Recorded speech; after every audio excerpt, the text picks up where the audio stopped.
I know you're in there, Bertie. I can hear you whistling. Who is that? Who's that? It's Jeeves. Oh, It's Cyril Funky Phipps. Barmy? Steady on, Jeeves. Come on in, quick. Come on, come on.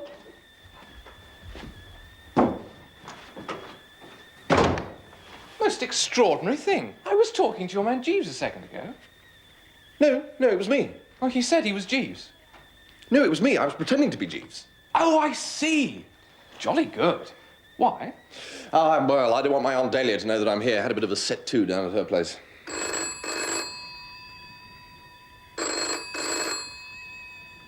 No, don't answer it.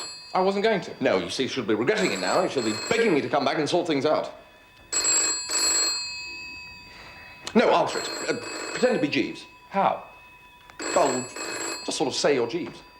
Right.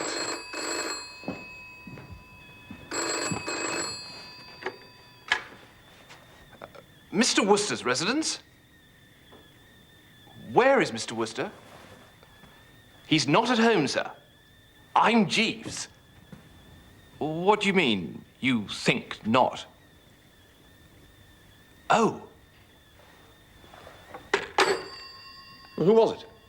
Jeeves. Oh. Where was he? Just round the corner. Sent as an emissary, no doubt. Well, no, I'm sorry, but one can only do so much. What's an emissary?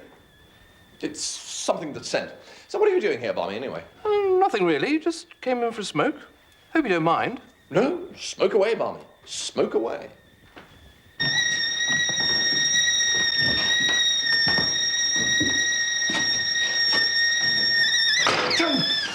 Go.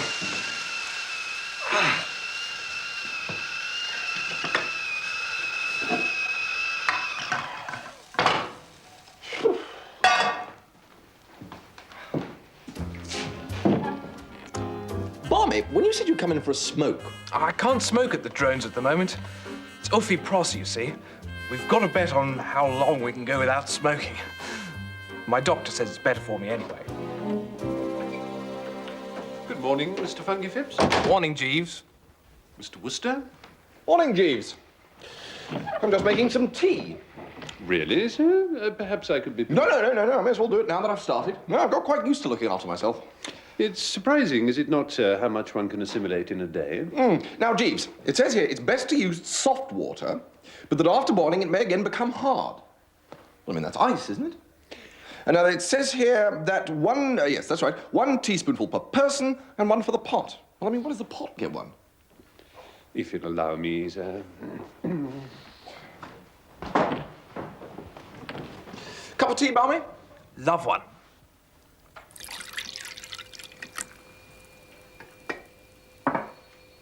All right, Jeeves, get on with it.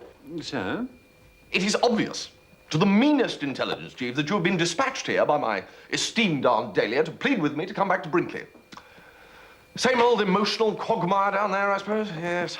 Tuppy grinding his teeth, Angela aloof, Uncle Tom off his feed, Madeline off her head, and Finknottle trembling at the thought of this prize giving. Well, I'm sorry, Jeeves, but Mrs. Travers will just have to sort this whole thing out herself this time. Very good, sir. I was, in fact, sent to try to persuade Monsieur Anatole to return, sir. Anatole the cook, Jeeves? Yes, sir. What? Not to persuade me back to Brinkley to restore peace and harmony to the inhabitants? Mrs. Travers made no mention of it, sir. Well, of all the nerve, Jeeves. And this is what they call gratitude, is it? I really couldn't say, sir. Well, I don't think I'm going too far, Jeeves, when I say that this just about takes the giddy biscuit. Very good, sir. Well, I shall return to Brinkley instanter, Jeeves, and give the whole bunch of them a good talking to, starting with that idiot Tuppy. If you want to try the Turkish, they're in the silver box. Oh, right-ho, Bertie. Toodle-pip. Cheerio.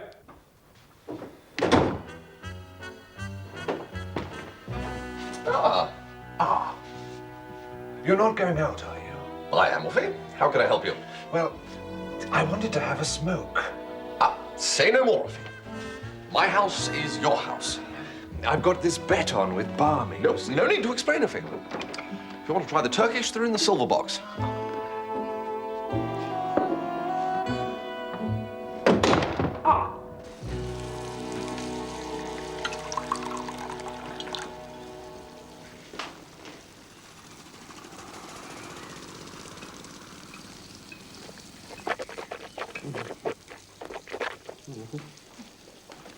Am I not somebody, Mr. Jeeves? Undoubtedly, Monsieur Anatole. Then why they are making against me like bad peoples? Delicious velouté au fleur de courgette. Monsieur Anatole himself taught me to make it when he first stayed at our little hotel. Ah, but Madame has got so good of me many times over. Oh. A little more, perhaps, for Mr. Jeeves? We have a duty to look after our ladies and gentlemen, Monsieur Anatole.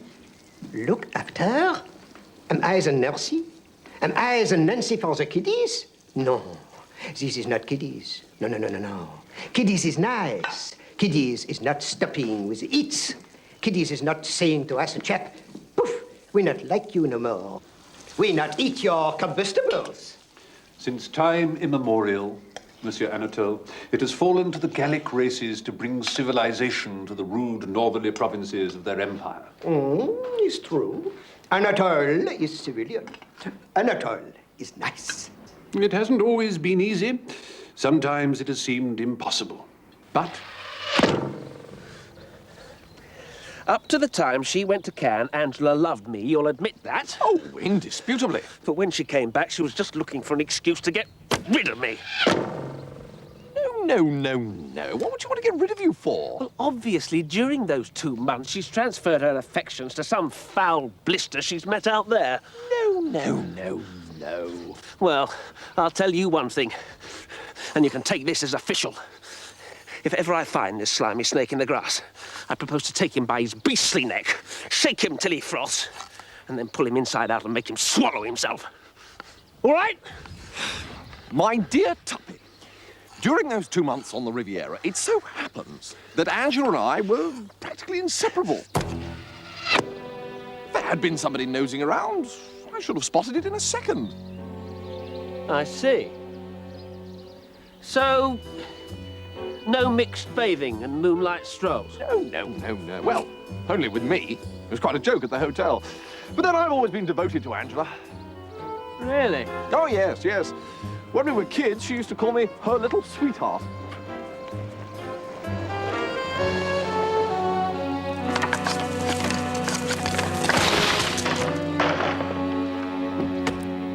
Ah, you're back. You're back. Welcome, Monsieur Anatole. We have no more stopping with the eating, I think, huh? I get my bagage. Jeeves, I can never thank you sufficiently, never. You've saved my husband's digestion. What I want, Dahlia? I didn't know that your master was back, Jeeves. Has he no mercy?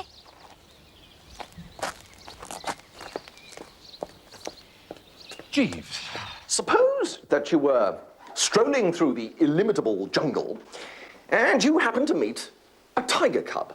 the contingency is a remote one, sir. Well, never mind. Let us suppose it. Very good, sir. Let us now suppose that you biffed that tiger cub.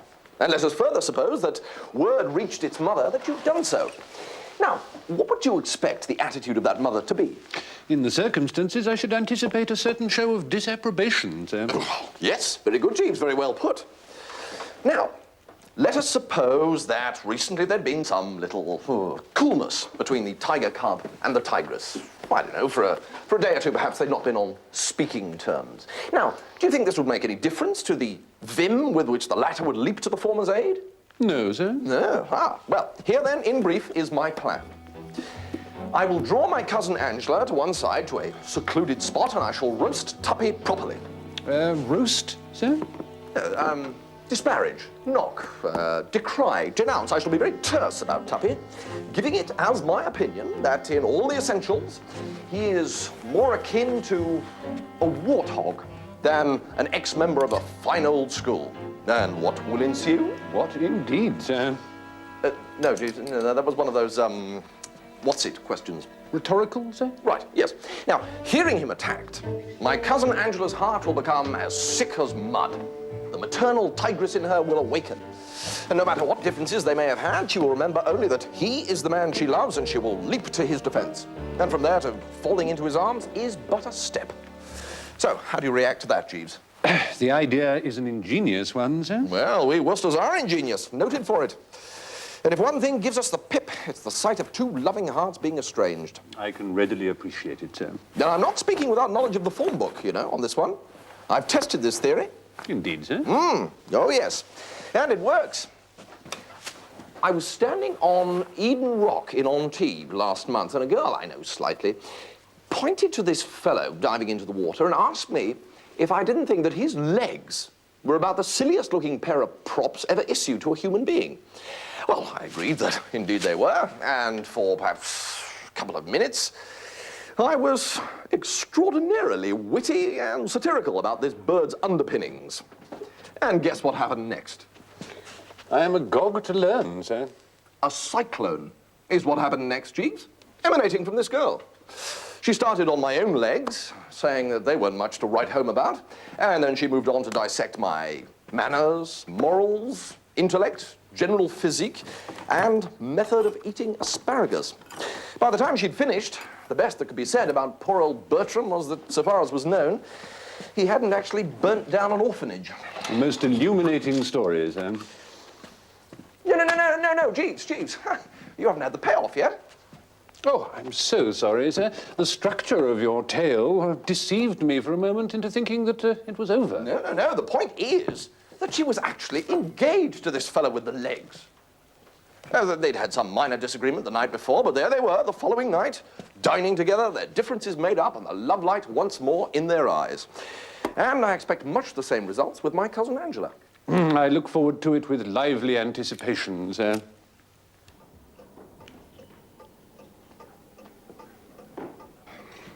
Care for a saunter, Angela, old girl? Love to, Bertie, darling. Good, eh? Shh. Tom's listening to the news. I have much to say that's not for the public ear.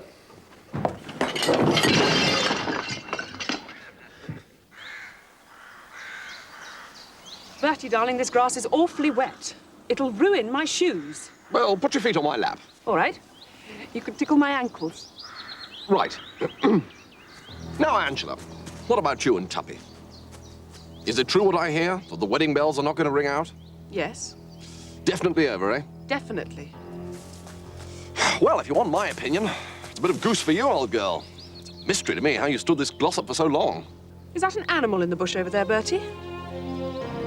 It sort of rustled. Yeah, it's probably a weasel or something. No, taken all in all, this gloss-up ranks very low down among the wines and spirits. Frightful oik. I always thought you were such friends. What, friend? No, absolutely not, no. One was civil, of course, but in addition to looking like one of those things that come out of hollow trees, he's universally acknowledged to be a dumb brick of the first water. No soul, no conversation, nothing. Yes, you're quite right. Eh? It's so nice to talk to someone who takes a sensible view about this gloss-up.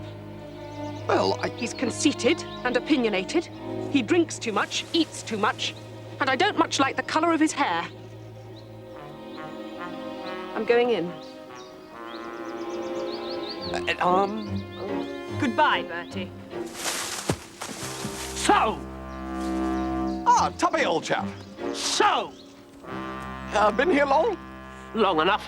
And in about 2 seconds, I'm going to kick your spine up through the top of your head.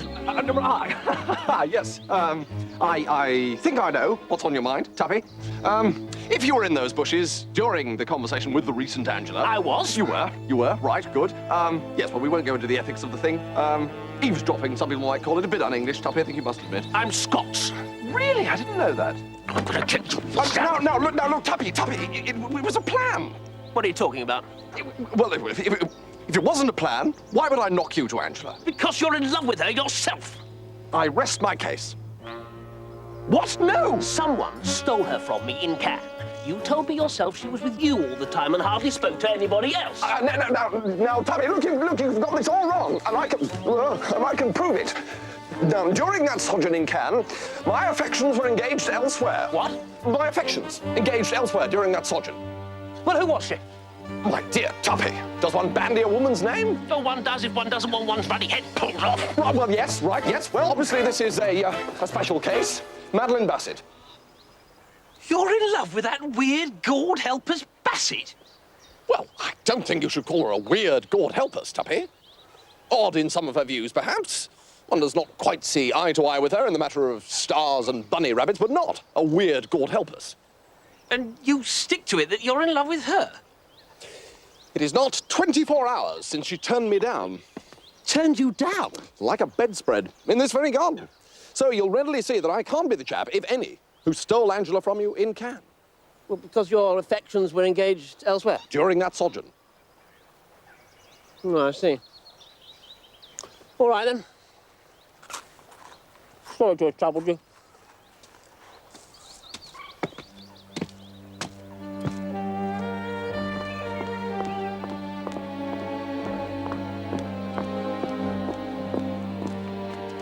Wasn't just you. What about the things Angela said?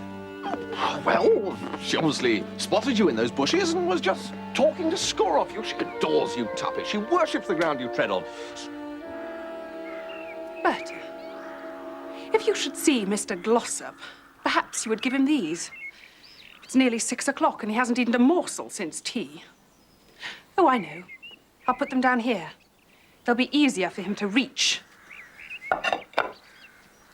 It's like leaving food out for a little animal, isn't it?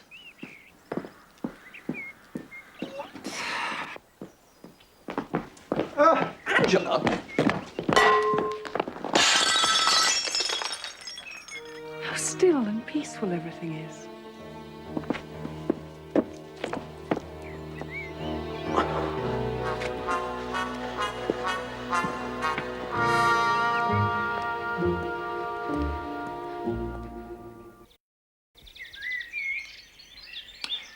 Jeeves, I have decided that Tuppy and Miss Angela will have to disentangle their own affairs. Today is the day for finally clearing up the whole Gussie-Miss Bassett imbroglio. Indeed, sir.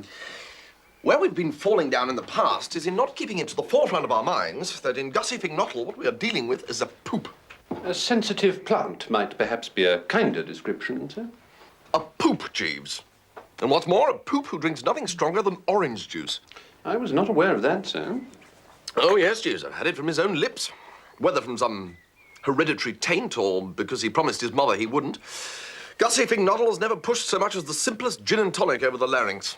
And he expects, this poop expects, Jeeves, under these conditions, to propose marriage to the girl he loves. Well, I mean, one hardly knows whether to smile or weep. What? You consider total abstinence to be a handicap in a gentleman wishing to make a proposal of marriage, sir? Oh, dash it, Jeeves, use your intelligence.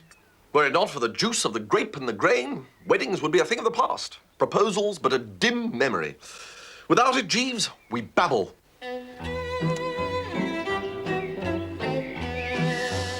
Thank you, Jeeves.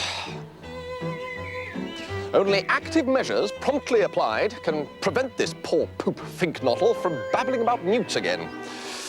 Which is why I intend to secure a bottle of gin and lace his luncheon orange juice with it. Sir? I can't imagine why you sir, Jeeves. Plan I've put forward seems to me to be icily logical. I fail to see why it should attract any sirring. No, sir. Let us hear your objections then, Jeeves. A certain amount of risk is inherent in your stratagem, sir. It is not always a simple matter to gauge the effect of alcohol on a subject previously unexposed to such stimulants. It can have distressing results in the case of parrots. Parrots? I'm thinking of an incident when I was in the service of the late Lord Brancaster, a gentleman who owned a parrot. One day it happened that the bird was lethargic, sir, and his lordship offered it a portion of seed cake steeped in the 84 port. Good egg. The bird bit his lordship on his thumb and sang part of a sea shanty. It then fell to the bottom of its cage and remained there for some considerable period of time, with its legs in the air, unable to move. I merely mention this, sir. There's a flaw here, Jeeves. Do you know what it is? No, sir. Gussie isn't a parrot.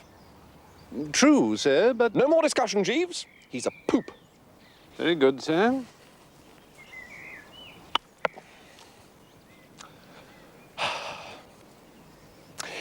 You noticed I said I was going to put this project through today, Jeeves? Why do you think I said today? Because you feel that if it were done when 'tis done, then 'twere well it were done quickly, sir? Partly, Jeeves, yes, partly. But the chief reason is that today is the day of the prize giving at Market Snodsbury Grammar School. We shall, by lacing the juice, not only embolden him to propose to Miss Bassett, but also put him so into shape that he will hold that Market Snodsbury audience spellbound. I see, sir.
Seems to be happy enough, doesn't he? Indeed, sir, the engagement appears to have lifted his spirits quite considerably. Engagement? You're not aware that Mr. Finknock proposed to Miss Bassett this afternoon and was accepted, sir? Well, Jeeves. Yes, sir. You see how right I was? Indeed, sir. Yes, this must be rather an eye-opener for you, Jeeves. Watch me handling this case. Luckily, sir, I found an opportunity to add half a bottle of ardent spirit to his luncheon orange juice. Lords, ladies and gentlemen. Oh, Jeeves. So did I, Jeeves. This year, we are all delighted to welcome, as our guest for the afternoon, Mr. Fitzwattle. Finknottle? I should say, Finknottle. Well, of course you should, you silly ass. Well, all right, get on with it. We are all happy, as I say, to welcome Mr. Finknottle, who has kindly consented to present the prizes. Now, I'm sure Mr. Finknottle's name is familiar to us all. Well, not to you. You didn't seem to know it so dashed well, what?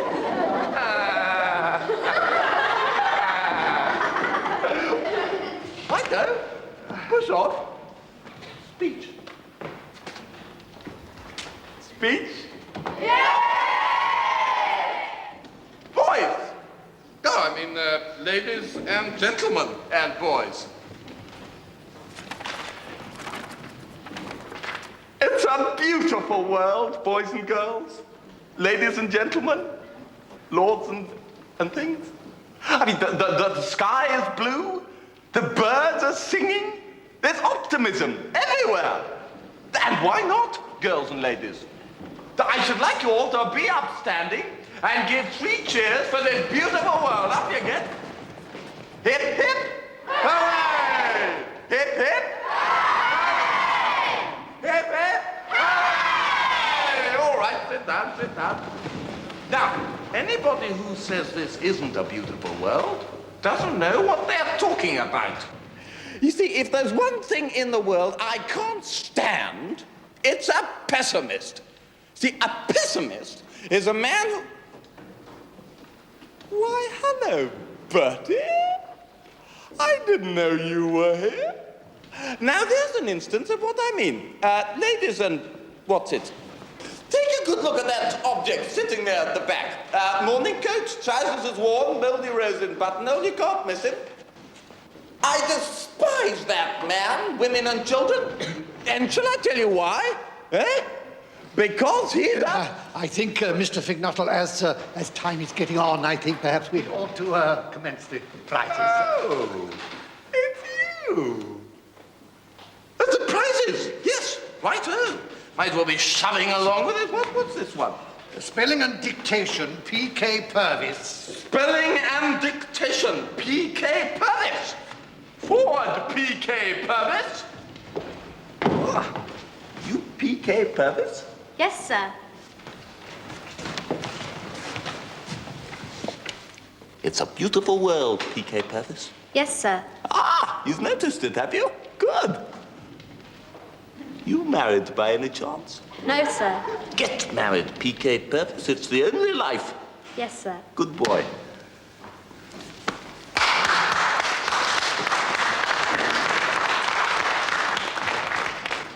Right, Headmaster, what's the next one?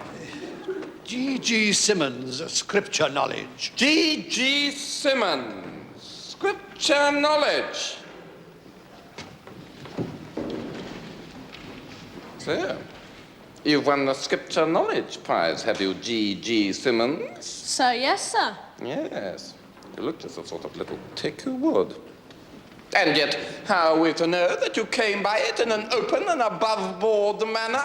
I can assure you, Mr. Fignottle, every care was taken to ensure a correct marking. Well, if you say so. All right, G.G. Simmons, take your prize. Sir, thank you, sir. But let me tell you, there's nothing to stick on side about in winning a prize for scripture knowledge. Bertie Wooster won a scripture knowledge prize, but of course Bertie frankly cheated. He succeeded in scrounging that scripture knowledge prize over the heads of better men by means of some of the rawest and most brazen swindling methods, even at a school where such things were the norm.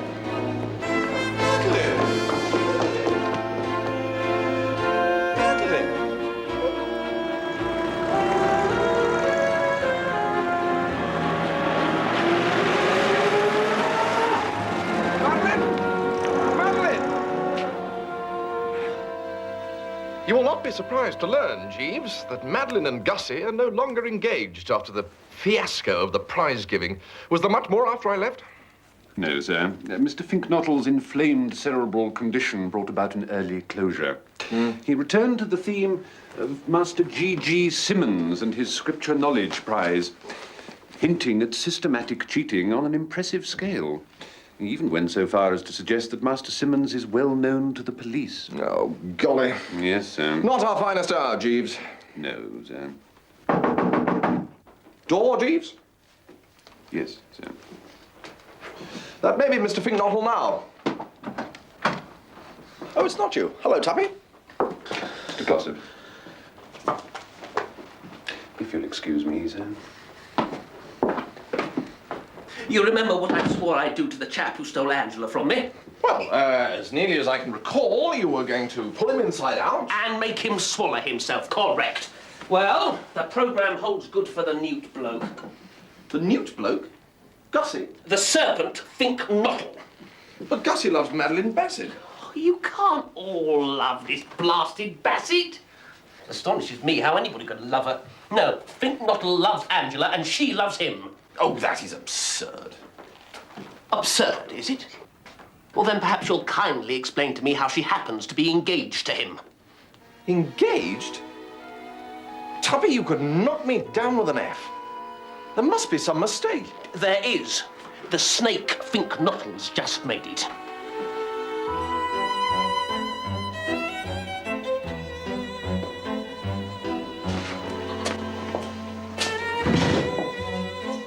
Ah, there you are. Where are all the staff tonight, you know? They've gone over to the staff dance at Kingham Manor.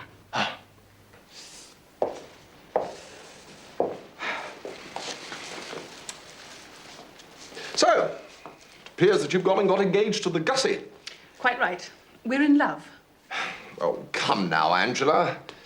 Gussie's a splendid chap in many ways. If you've got a sick newt on your hands, well, Gussie's just the fellow to tell you what to do until the doctor comes. But honestly, old thing, you could fling bricks by the half hour in England's most densely populated districts without hitting one girl willing to become Mrs. Finknottle without a general anaesthetic. Well, I thought it would be fun. Well, I'm surprised at you, young Angela. No wonder they say, oh, woman, woman. Who do? Well, chaps mostly. You know you're potty about Tuppy. For goodness sake, Bertie, go away and boil your head. Well, now, Angela, if you'll permit me to observe. No. Very well, then. I shall say no more.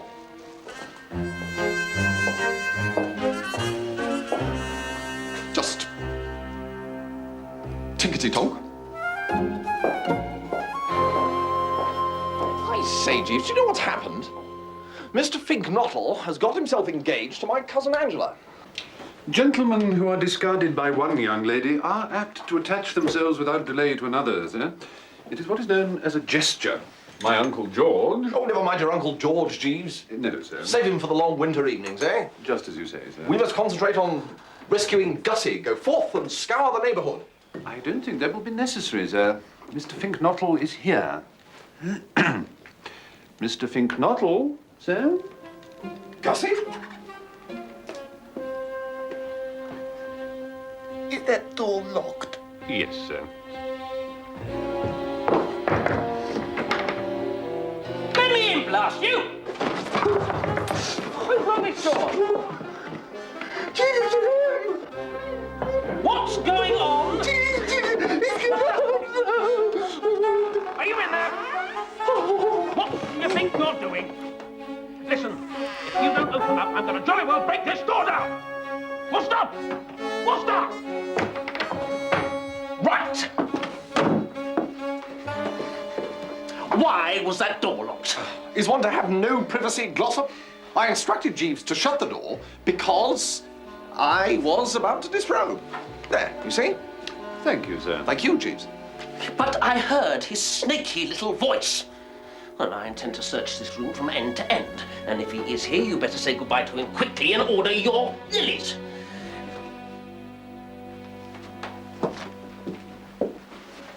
What's in this cupboard? Just clothes. The usual wardrobe of an English gentleman. You're lying. Ha. Ha. Ha.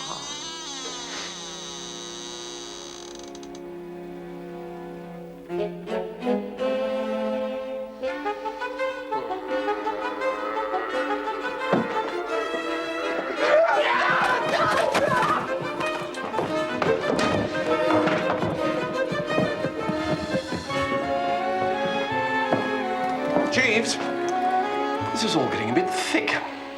Yes, sir.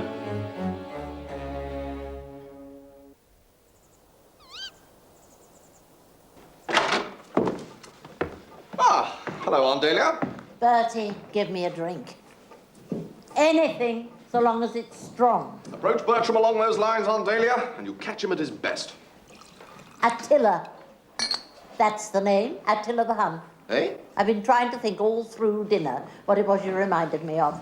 Oh, now look, after everything I've done... Angela tells me she's going to get engaged to this spink bottle. Well, temporarily, yes. So there it is. My only daughter, for whom I had dreamed of a wonderful golden future, is going to marry an inebriated newt fancier. Well, Aunt of my heart, yes, I can't but agree that things are not too oojar come spiff at the moment. Yes, Jeeves? A note for you, sir. From whom, Jeeves? From Miss Bassett, sir. What does Madeline Bassett want to write to me for? Open the damn thing and see.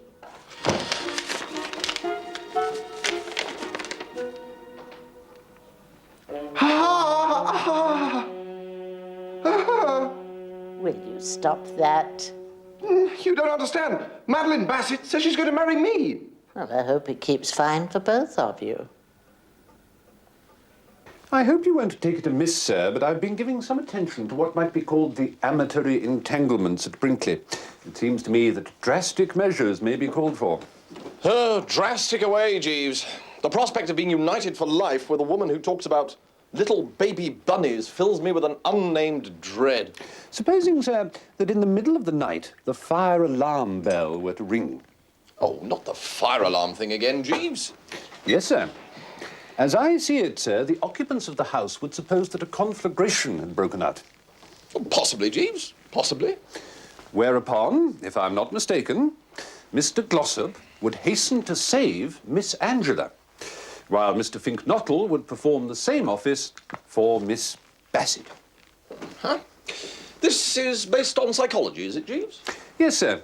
It is thought to be the instinct of everyone upon the alarm of fire to save the object dearest to them. Seems to me there's a grave danger of seeing Tuppy come out carrying a steak and kidney pie. But resume, Jeeves, resume. Well, sir, the relations between the two couples could scarcely continue distant after such an occurrence. Well, you may be right. I just feel that there's great possibility for a slip-up here, Jeeves. However, I'm not in a position to cavil at even 100 to 1 shot. At what hour would you suggest bonging the bell? Not before midnight, sir. Shall I bong, or will you? I think it would be better coming from you, sir.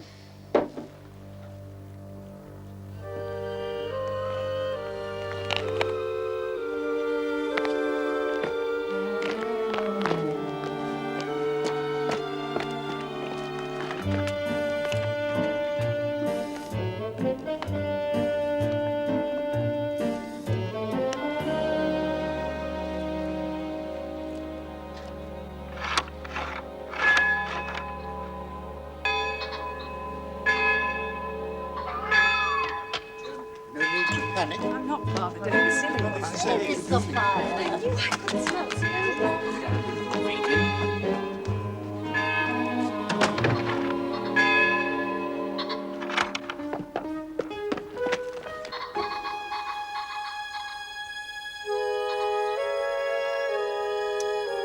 Well, Jeeves?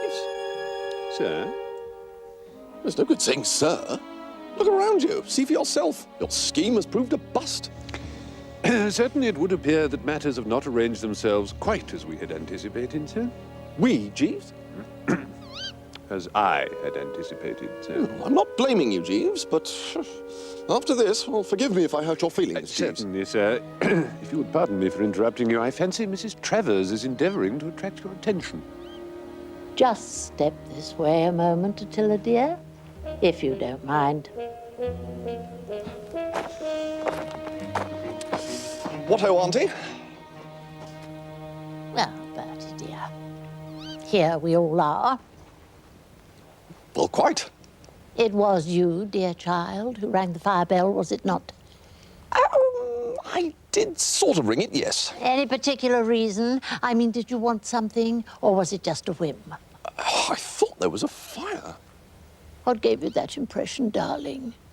Tell Auntie Dahlia. I thought I saw flames. The front door's shut.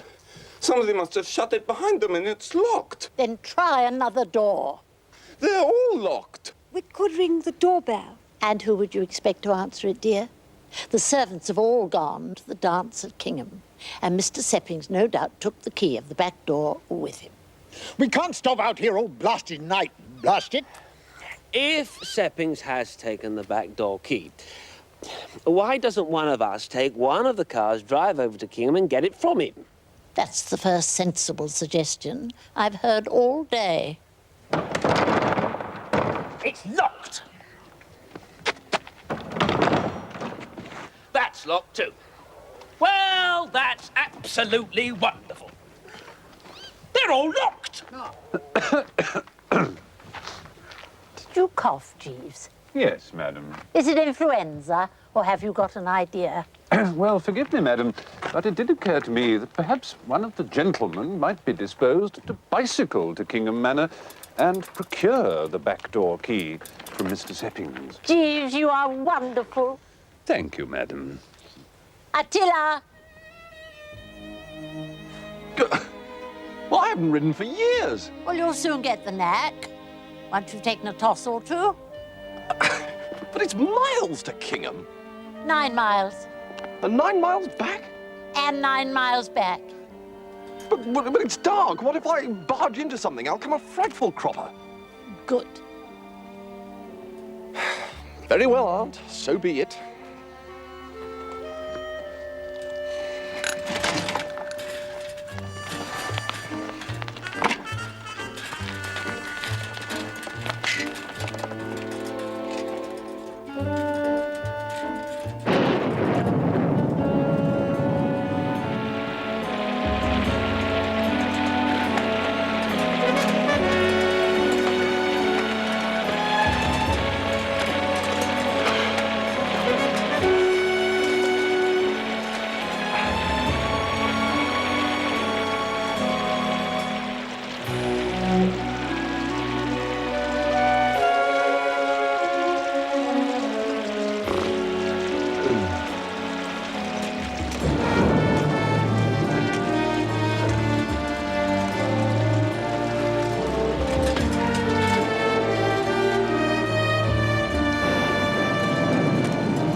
actually.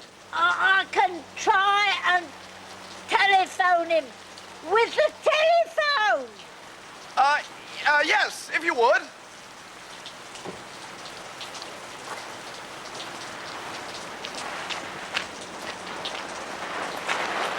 Why, Mr. Wooster, sir.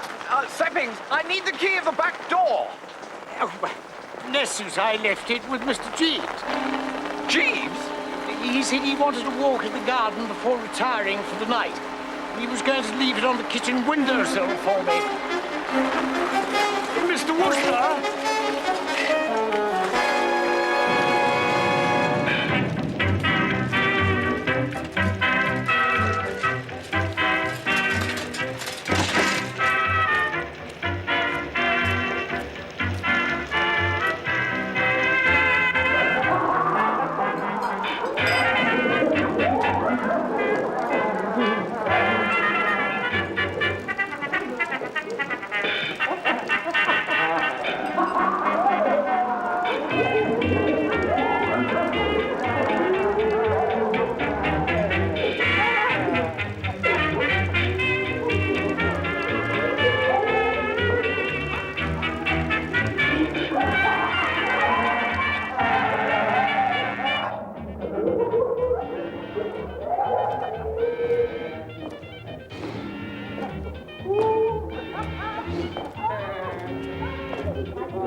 Oh, look. He's back.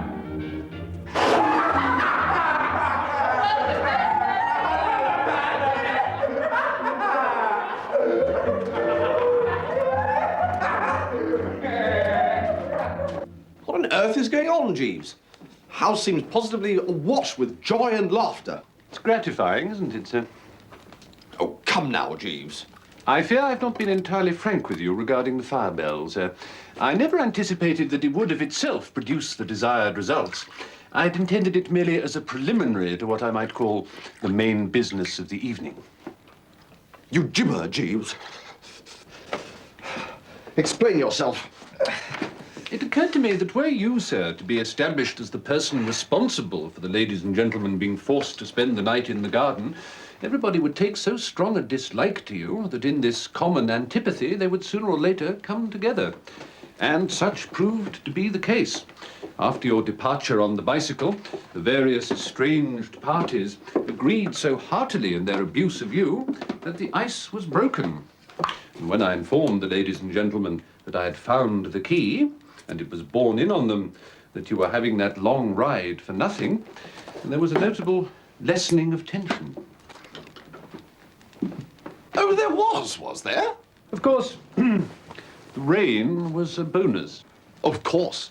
As soon as the storm began, their animosity vanished completely. Mr. Glossop and Miss Angela are once more betrothed, sir. Oh? And what about Miss Bassett? Do I still have to marry her? Oh, no, sir. Miss Bassett is once more safely affianced to Mr. Finknottle. Phew. Well, praise be, Jeeves. Indeed, sir. Although, if you'll forgive me for saying so, your methods are a little on the rough side. Well, sir, one cannot make an omelette without breaking eggs. I say, an omelette, do you think you could get me one? Certainly, sir. Perhaps with a little half-bot or something? Undoubtedly, sir. Righto, Jeeves.